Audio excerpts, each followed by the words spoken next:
Déjà bientôt 3 ans qu'Witchy Tout commence réenchante les après-midi de TF1. Un joli succès dû notamment aux nombreuses péripéties vécues tant par les élèves que les professeurs de l'institut. Pourtant, on a récemment appris que le premier épisode aurait pu être complètement différent. Ambiance électrique sur TF1. Dans Ici Tout commence, le futur double mariage semble mettre les nerfs de chacun à rude épreuve.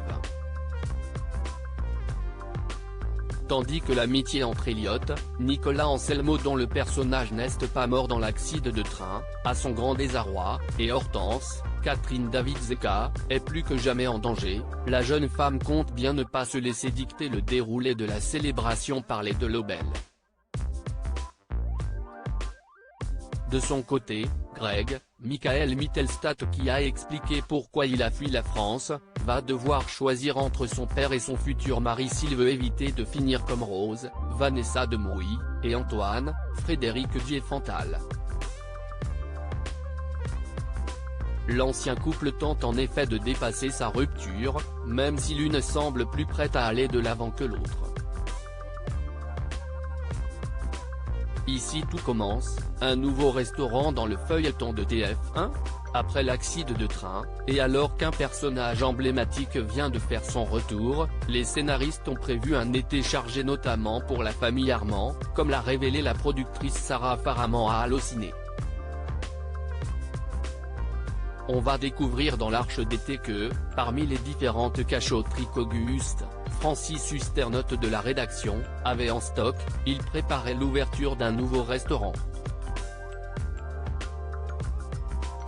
Auguste n'en avait parlé à personne, mais avait décidé de le léguer à un de ses enfants. Si nous ne connaissons pas encore le nom de l'héritier, nul doute que cette intrigue sera une énième occasion de voir le clan se déchirer.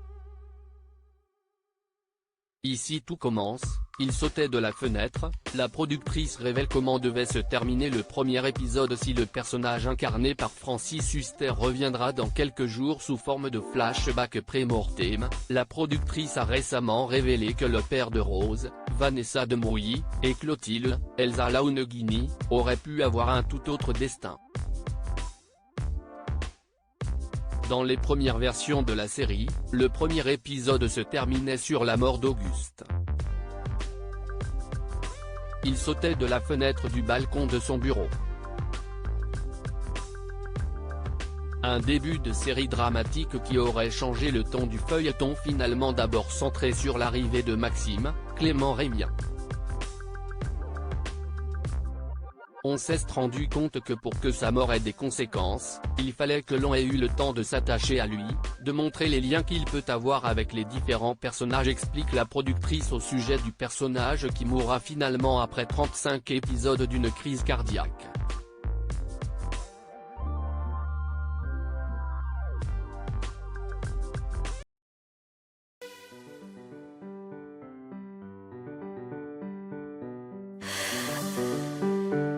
나